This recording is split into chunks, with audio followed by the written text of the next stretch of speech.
ಪ್ರತಿಯೊಬ್ಬರಿಗೂ ಈ ಸಮಯದೊಳಗೆ ಯೇಸು ಕ್ರಿಸ್ತನ ಮಧುರ ನಾಮದಲ್ಲಿ ವಂದಿಸ್ತೇನೆ.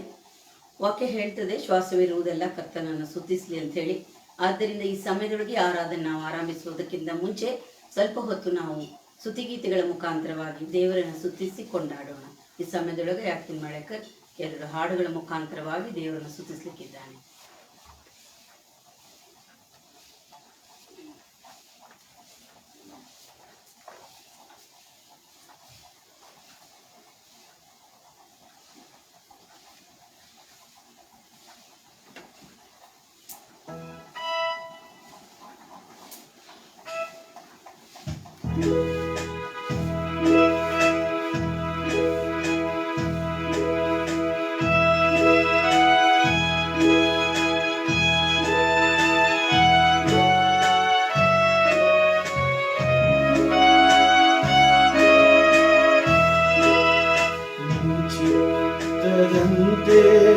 ನಡೆಸೂನಿ ದೇವಾ ನಿನ್ನಲ್ಲೇ ನಾ ಬಾಳುವೆ, ನಂದುರಾಯದಲ್ಲಿ ನೆಲೆಸೂನಿ ದೇವಾ ನಂದೇವೇ ನಿನ್ನಾಲಯ, ನಿಂಚಿತ್ತದಂತೆ ನಡೆಸೂನಿ ದೇವಾ ನಾ ಬಾಳುವೆ, ನಂದುರಾಯದಲ್ಲಿ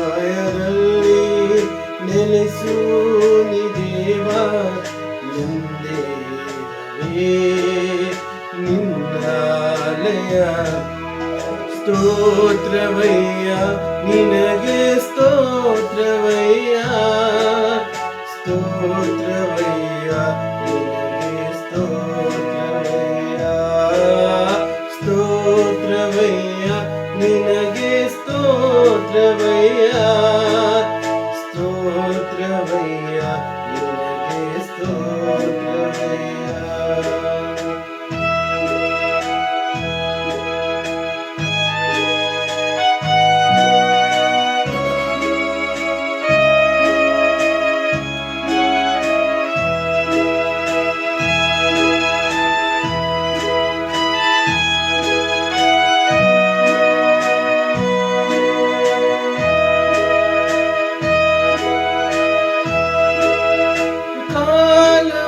ಬದಲಾಗಿ ಹೋದರು, ನಿನ್ನೆ ಇದ್ದವರು ಇಲ್ಲದೆ ಹೋದರು, ಭೂಮಿ ಆಕಾಶವು ಅಳೆದು ಹೋಗುವುದು, ಲೋಕದಾಶಿಯು ಗತಿಸಿ ಹೋಗುವುದು, ನನ್ನ ಕಾಲು ಕಲ್ಲಿಗೆ ತಗಲಾದ ಹಾಗೆ ನನ್ನ ನಡೆಸುವ, ರೆಕ್ಕೆಯ ಮರೆಯಲ್ಲಿ ನನ್ನನ್ನು ಕಾಯುವ ಯೆಹೋವ ಶಮ್ಮ. ಸ್ತೋತ್ರವು ಸ್ತೋತ್ರವಯ್ಯ ನಿನಗೆ ಸ್ತೋತ್ರವಯ್ಯ, ಸ್ತೋತ್ರವಯ್ಯ ನಿನಗೆ ಸ್ತೋತ್ರವಯ್ಯ, ಸ್ತೋತ್ರವಯ್ಯ ನಿನಗೆ ಸ್ತೋತ್ರವಯ್ಯ, ಸ್ತೋತ್ರವಯ್ಯ ನಿನಗೆ ಸ್ತೋತ್ರವಯ್ಯ.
ಸ್ತೋತ್ರವು ಸ್ತೋತ್ರವಯ್ಯ ನಿನಗೆ ಸ್ತೋತ್ರವಯ್ಯ ಸ್ತೋತ್ರವಯ್ಯ ನಿನಗೆ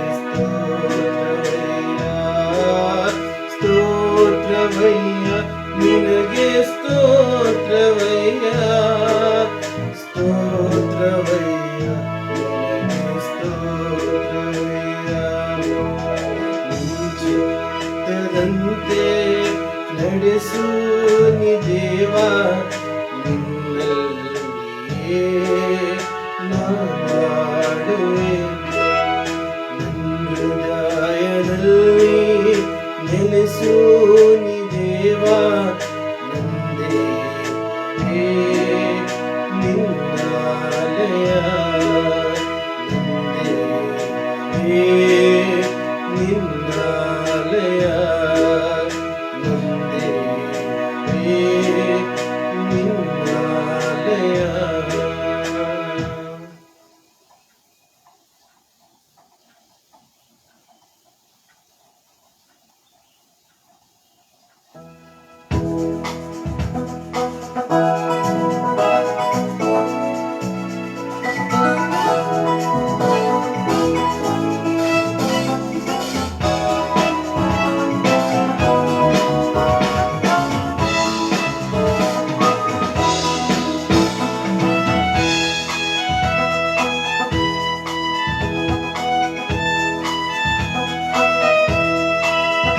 ಮಹಿಮೆ ಮಹಿಮೆ ಸದಾತನಿಗೆ ಯೇಸುರಾಜನಿಗೆಂದಿಗಾಗಲಿ ಮಹಿಮೆ ಮಹಿಮೆ ಸದಾತನಿಗೆ ಯೇಸುರಾಜನಿಗೆಂದಿಗಾಗಲಿ ರಕ್ಷಣಾನಂದವ ನೀಡಿದ ಕರ್ತನ ಎಂದೆಂದು ಹಾಡಿಕೊಂಡಾಡುವೆ ರಕ್ಷಣಾನಂದವ ನೀಡಿದ ಕರ್ತನ ಎಂದೆಂದು ಹಾಡಿಕೊಂಡಾಡುವೆ ಆನಂದವೇ ಪರಮಾನಂದವೇ ಸ್ವರ್ಗದಾನಂದವೇ ಎಂದಿಗೂ ಆನಂದವೇ ಪರಮಾನಂದವೇ ಸ್ವರ್ಗದಾನಂದವೇ ಎಂದಿಗೂ ಅತಿ ಘೋರವಾದ ಪಾಪದ ಬಂಧದಿ ನನ್ನನ್ನೇ ಎಂದಿಗೂ ಬಿಡಿಸಿದನು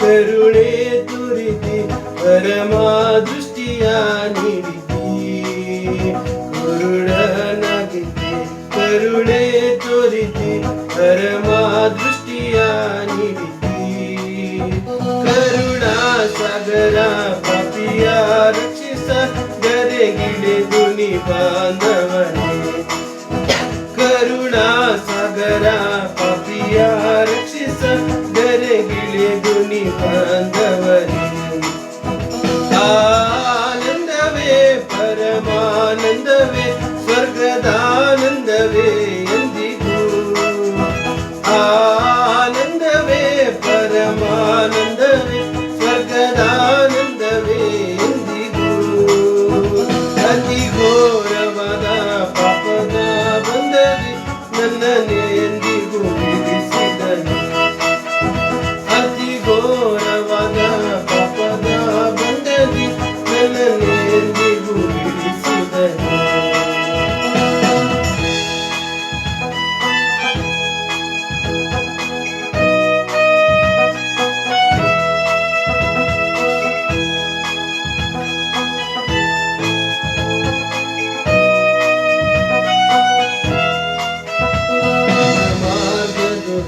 ಹೋಗುವೆ ಹೋಗುವೆ ಯೇಸುರಾಜನ ಹಿಂದೆ ಹೋಗುವೆ ಜೀವ ಮಾರ್ಗದೊಳು ಹೋಗುವೆ ಹೋಗುವೆ ಯೇಸುರಾಜನ ಹಿಂದೆ ಹೋಗುವೆ ಭಾಗ್ಯಕ ನನಗೆ ಸೇರುವವರೆಗೆ ಸದಾ ಆತನ ಹಿಂದೆ ಹೋಗುವೆ ಭಾಗ್ಯಕ ನನಗೆ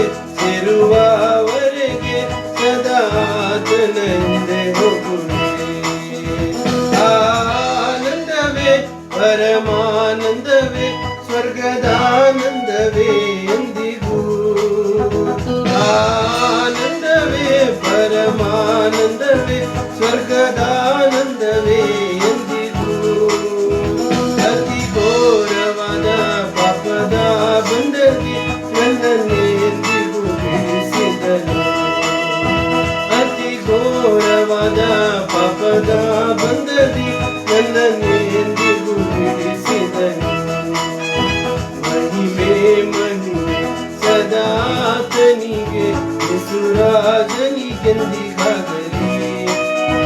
ಮಹಿಮೆ ಮಹಿಮೆ ಸದಾತನಿಗೆ ಯೇಸುರಾಜನಿಗೆಂದಿಗಾಗಲಿ.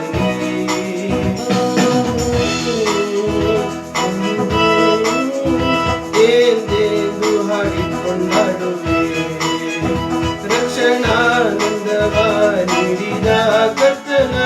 ಎಂದೆಂದು ಹಾಡಿಕೊಂಡಾಡುವೆ ಎಂದೆಂದು ಹಾಡಿಕೊಂಡಾಡುವೆ ಎಂದೆಂದು ಹಾಡಿಕೊಂಡಾಡುವೆ.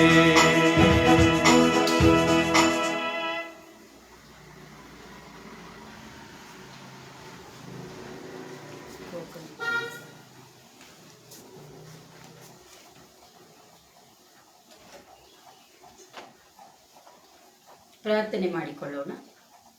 ನಮ್ಮನ್ನು ಬಹಳವಾಗಿ ಪ್ರೀತಿ ಮಾಡುವಂತ ರಕ್ಷಕನೇ ತಂದೆ, ಈ ಮುಂಜಾನೆ ಸಮಯದಲ್ಲಿ ಕರ್ತ ನಿನ್ನ ವಾಕ್ಯಗಳನ್ನು ಕೇಳುವಂತ ಅವಕಾಶ ಕೊಟ್ಟಿದ್ದಿ ಕರ್ತನೆ, ಅದಕ್ಕಾಗಿ ಸ್ತೋತ್ರ. ಎಷ್ಟೋ ಜನರು ಕರ್ತ ಈ ದಿನವನ್ನು ನೋಡದೆ ಹೋದಾಗ್ಯೂ ನಮ್ಮನ್ನ ಇನ್ನೂ ಜೀವಿತರ ಪಟ್ಟಿಯಲ್ಲಿ ಇಳಿಸಿದ್ದಿ ಕರ್ತನೆ, ಅದಕ್ಕಾಗಿ ಸ್ತೋತ್ರಪ್ಪ. ಹೌದು ಕರ್ತ, ಈ ಸಮಯದಲ್ಲಿ ವಾಕ್ಯಗಳ ಮುಖಾಂತರವಾಗಿ ನೀನು ಮಾತನಾಡಪ್ಪ. ಅಷ್ಟು ಅಲ್ಲದೆ ಕರ್ತನೆ, ನಾನು ಅಲ್ಪಳಾಗಿದ್ದೇನೆ, ಮಾತನಾಡೋಣ ನಾನಲ್ಲ, ದಯಮಾಡಿ ನೀನು ಮಾತನಾಡಬೇಕಾಗಿ ಕೇಳಿಕೊಡುತ್ತೇನೆ. ಈ ಒಂದು ವಾಕ್ಯಗಳು ಕರ್ತ ಬಿತ್ತಲ್ಪಟ್ಟು ಹೆಚ್ಚಾದ ಫಲವನ್ನು ಕೊಡುವಂತೆ ನಿನ್ನ ಆತ್ಮನ ಸಹಾಯವನ್ನು ಮಾಡು ಕರ್ತನೆ. ಹೌದು ಕರ್ತ, ನನ್ನ ಬಾಯಿ ಮಾತು ನಮ್ಮೆಲ್ಲರ ಹೃದಯದ ಧ್ಯಾನವು ನಿನಗೊಬ್ಬನಿಗೆ ಸಮರ್ಪಕವಾಗಿರಲಿ ತಂದೆಯೇ, ಆಮೇಲೆ. ಪ್ರಿಯರೇ, ಈ ಸಮಯದೊಳಗೆ ಪ್ರಾಮುಖ್ಯವಾಗಿ ನಾನು ಮೊಟ್ಟ ಮೊದಲನೇದಾಗಿ ದೇವರು ನಿಮ್ಮೊಟ್ಟಿಗೆ ವಾಕ್ಯ ಹಂಚಿಕೊಳ್ಳುವಂಥ ಅವಕಾಶ ಕೊಟ್ಟಿದ್ದಕ್ಕೆ ದೇವರ ನಾಮಕ್ಕೆ ಸ್ತೋತ್ರವನ್ನು ಸಲ್ಲಿಸ್ತೇನೆ.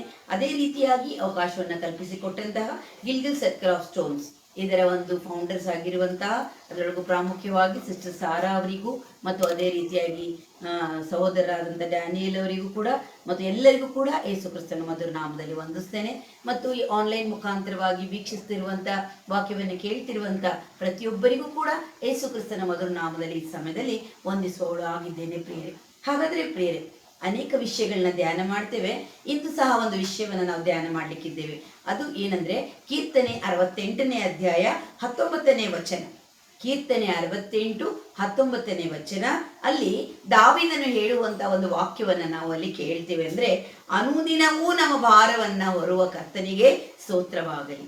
ಅನುದಿನವೂ ನಮ್ಮ ಭಾರವನ್ನ ಹೊರುವಂತ ಕರ್ತನಿಗೆ ಸ್ತೋತ್ರವಾಗಲಿ. ಪ್ರಿಯರೇ, ಎಷ್ಟು ಪ್ರಾಮುಖ್ಯವಾಗಿರುವಂತ ಒಂದು ವಾಕ್ಯ ಇದಾಗಿದೆ.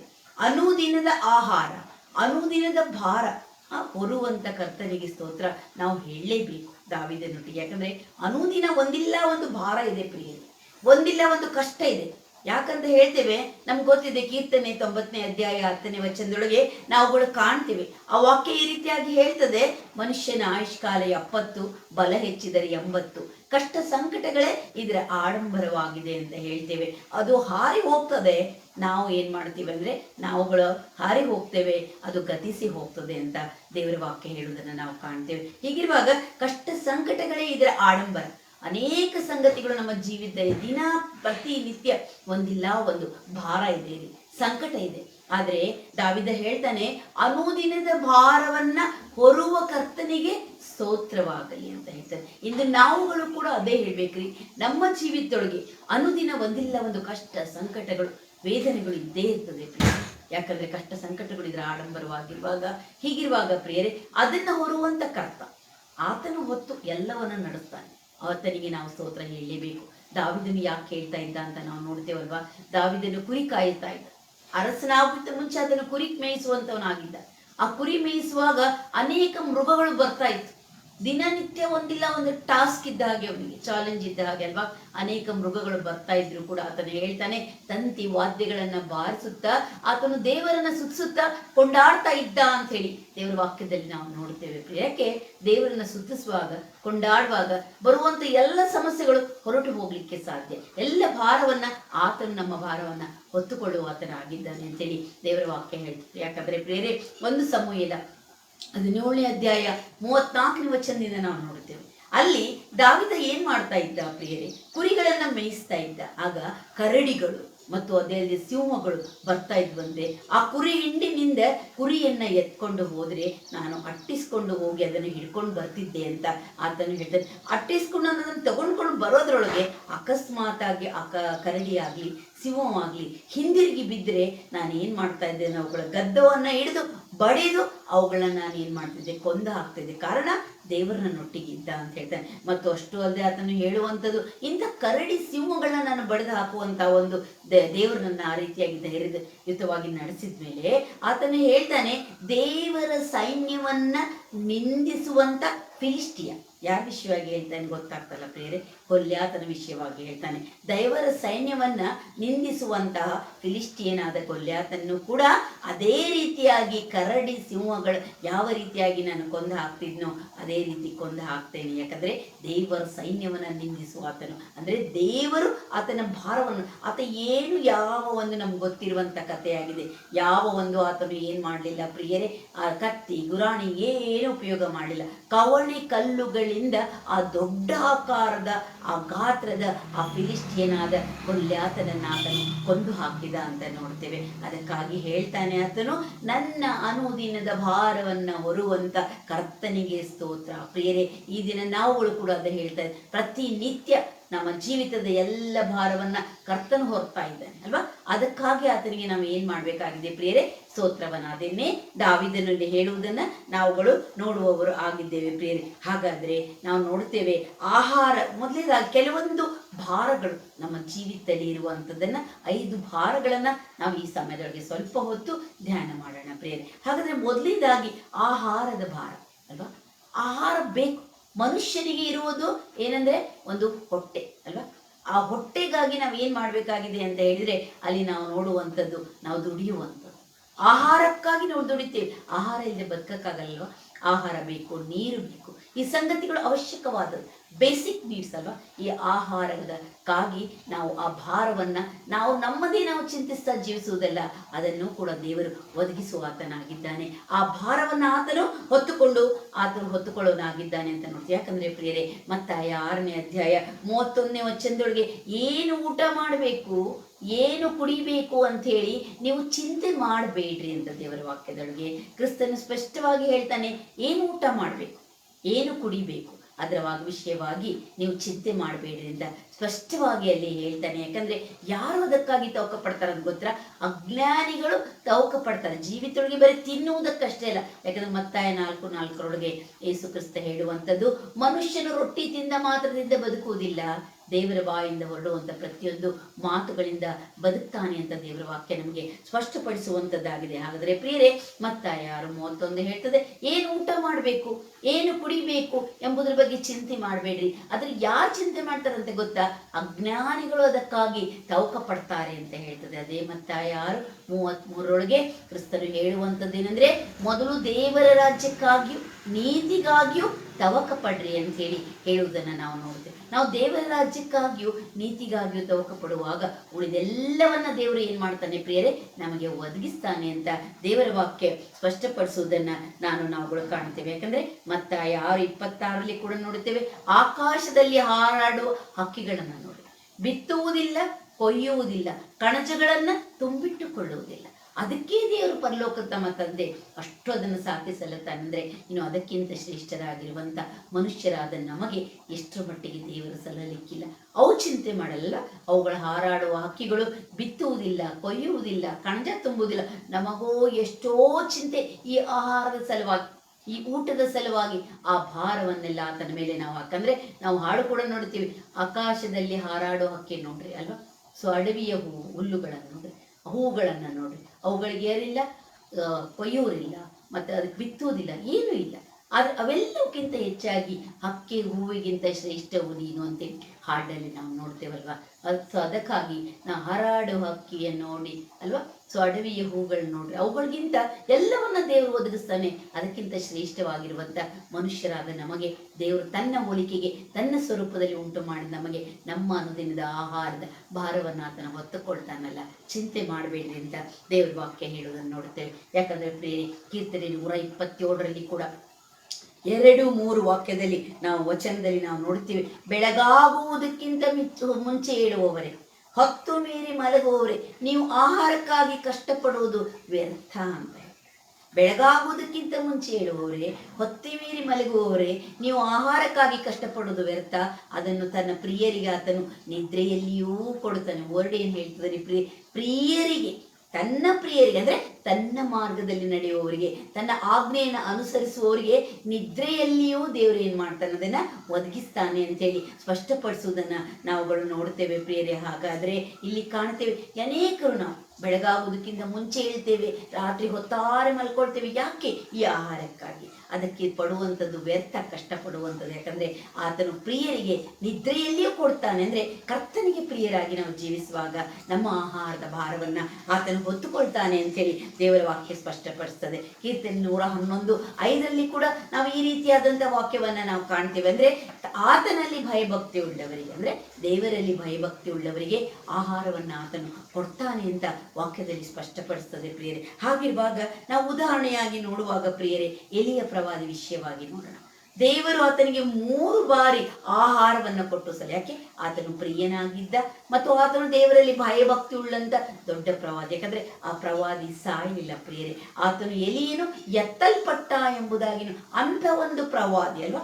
ಅಂತ ಒಂದು ಪ್ರವಾದಿಗೆ ದೇವರು ಅದ್ಭುತ ರೀತಿ ಒಳಗೆ ಆಹಾರವನ್ನ ಒದಗಿಸಿದ ಅಲ್ವಾ, ತನ್ನ ಪ್ರಿಯರಿಗೆ ಮತ್ತು ಆತನಲ್ಲಿ ಭಯಭಕ್ತಿ ಉಳ್ಳವರಿಗೆ ಯಾವ ರೀತಿಯ ಆಹಾರವನ್ನ ಒದಗಿಸ್ತಾನೆ ಎಂಬುದಾಗಿ ನಾವು ನೋಡ್ತೇವೆ. ಯಾಕಂದ್ರೆ 1 ಅರಸು 17ನೇ ಅಧ್ಯಾಯ 1-7 ನೋಡುವಾಗ ದೇವರು ಆತನಿಗೆ ಆಜ್ಞಾಪಿಸಿರ್ತಾನೆ, ಕೆರೆ ತಳ್ಳದಲ್ಲಿ ಅಡಗಿಕೋ ಅಂತೇಳಿ. ಯೋರ್ದನ ಹೊಳೆ ಹತ್ತಿರ ಕೆರೆ ತಳ್ಳದಲ್ಲಿ ನೀನು ಅಡಗಿಕೋ ಅಂದಾಗ ಆತನ ಅಲ್ಲಿ ಅಡಗಿಕೊಂಡಾಗ ಆಹಾರ ಬೇಕಲ್ವಾ ಪ್ರಿಯರೇ. ತನ್ನಲ್ಲಿ ಭಯಭಕ್ತಿ ಉಳ್ಳನಾದ ಪ್ರವಾದಿ, ಆತನು ಪ್ರಿಯನಾಗಿರುವಂತ ಪ್ರವಾದಿಗೆ ದೇವರು ಕಾಗೆಯನ್ನ ಕಳಿಸಿದ. ಪ್ರಾತಃ ಕಾಲ ಸಾಯಂಕಾಲ ರೊಟ್ಟಿ ಮಾಂಸ ತಂದು ನೀರನ್ನು ಕೊಡ್ತಾ ಇತ್ತು. ಅಲ್ಲಿನ ನೀರನ್ನು ಕುಡಿತಿದ್ದ. ರೊಟ್ಟಿ ಮಾಂಸವನ್ನು ತಂದು ಆಹಾರವನ್ನ ಕಾಗೆ ಕೊಡ್ತಾ ಇತ್ತು. ಒಂದು ಕಾಗೆ ಮುಖಾಂತರವಾಗಿ ತನ್ನ ಪ್ರಿಯನಾದ ಪ್ರವಾದಿಗೆ, ಆತನು ಭಯಭಕ್ತಿ ಉಳ್ಳ ಪ್ರವಾದಿಗೆ ದೇವರು ಅಲ್ಲಿ ಆಹಾರವನ್ನು ಒದಗಿಸಿದಲ್ಲ, ತನ್ನ ಪ್ರಿಯರಿಗೂ ನಿದ್ರೆಯಲ್ಲಿ ಒದಗಿಸ್ತಾನಲ್ವಾ ಪ್ರಿಯರೇ. ಅದೇ ರೀತಿ ಒಳಗೆ ಎಲಿಯನಿಗೂ ಕೂಡ ಆ ಕೆರೆ ತಳ್ಳದ ಬಳಿ ಆತನು ಅಡಗಿಕೊಂಡಾಗ ಕಾಗೆಗಳು ಪ್ರಾತಃ ಕಾಲ ಸಾಯಂಕಾಲ ರೊಟ್ಟಿ ಮಾಂಸವನ್ನ ತಂದು ಆತನಿಗೆ ಆಹಾರವನ್ನ ಕೊಟ್ಟಿದ್ದನ್ನ ನಾವುಗಳು ಕಾಣ್ತೇವೆ. ಅದೇ ಒಂದು ಅಧ್ಯಾಯ ನಾವು ನೋಡುವುದಾದ್ರೆ 1 ವರ್ಷ 17 8-16 ನೋಡುವಾಗ ಚಾರೆಪ್ತ ಊರಿನ ವಿಧವೆ ಅಲ್ಲ, ಬರಗಾಲ ಮುಗಿಯುವವರೆಗೂ ಅಲ್ಲಿ ನೋಡ್ರಿ, ಆ ಚಾರೆಪ್ತ ಊರಿನ ವಿಧವೆಗೆ ಅಲ್ಲಿ ಎಲಿಯನ್ನ ದೇವರು ಏನ್ ಮಾಡ್ತಾನೆ ಅಂದ್ರೆ ಆಕೆ ಮನೆಯಲ್ಲಿ ರೊಟ್ಟಿ ಮಾಡ್ಕೊಂಡು ಬಾ ಅಂದ್ರೆ ಏನೂ ಇಲ್ಲ ರೀ. ಆಕೆ ಏನು ಹೇಳ್ತಾಳ್ರಿ, ಅಲ್ಲಿ ಒಂದು ಮೊಗೆ ಹಿಟ್ಟು, ಒಂದು ಹಿಡಿ ಹಿಟ್ಟು, ಒಂದು ಮೊಗೆ ಎಣ್ಣೆ, ಇಷ್ಟೇ ನನಗಿದೆ. ಇನ್ನೊಂದ್ಸತಿ ನಾವು ಮಾಡ್ಕೊಂಡ್ಬಿಟ್ವಿ ಸ್ವಲ್ಪ ಕಟ್ಟಿಗೆ ಅಂತಂದ್ರೆ ನನ್ನ ಮಗನಿಗೆ ಮುಗಿದು ಹೋಯ್ತು ಮತ್ತೆ ಇಲ್ಲ ಅಂತ ಹೇಳ್ತಾರೆ. ಆದ್ರೆ ಆತನು ಹೇಳ್ತಾನೆ, ಎಲಿಯನು ಅಲ್ಲಿ ಮನೆಯೊಳಗಡೆ ಆತನು ಪ್ರಾರ್ಥಿಸುವಾಗ ನೋಡ್ರಿ, ಆ ಬರಗಾಲ ಮುಗಿಯುವವರೆಗೂ ಕೂಡ ಆ ಹಿಟ್ಟು ತೀರಲಿಲ್ಲ, ಮೊಗೆಯಲ್ಲಿನ ಎಣ್ಣೆ ತೀರಲಿಲ್ಲ. ನೋಡ್ರಿ, ದೇವರಿಗೆ ಯಾವುದು ಅಸಾಧ್ಯ ಪ್ರಿಯ, ಯಾವುದೊಂದು ಆತನಿಗೆ ಅಸಾಧ್ಯವಾಗಲಿಲ್ಲ. ಯಾಕಂದ್ರೆ ಇಸ್ರಾಯೇಲರಿಗೆ ಅದ್ಭುತ ರೀತಿಯಾಗಿ ಲಾವಕ್ಕಿ, ಮನ್ನ, ಬಂಡೆಯೊಳಗಿದ್ದ ನೀರು ಎಲ್ಲವನ್ನ ಕೊಟ್ಟು ದೇವರು ಅದ್ಭುತ ರೀತಿಯಾಗಿ ನಡೆಸಿ ವಾಗ್ದತ್ತ ದೇಶಕ್ಕೆ ಕರ್ಕೊಂಡು ಹೋದ ಅಂತ ನಾವು ನೋಡ್ತೇವೆ.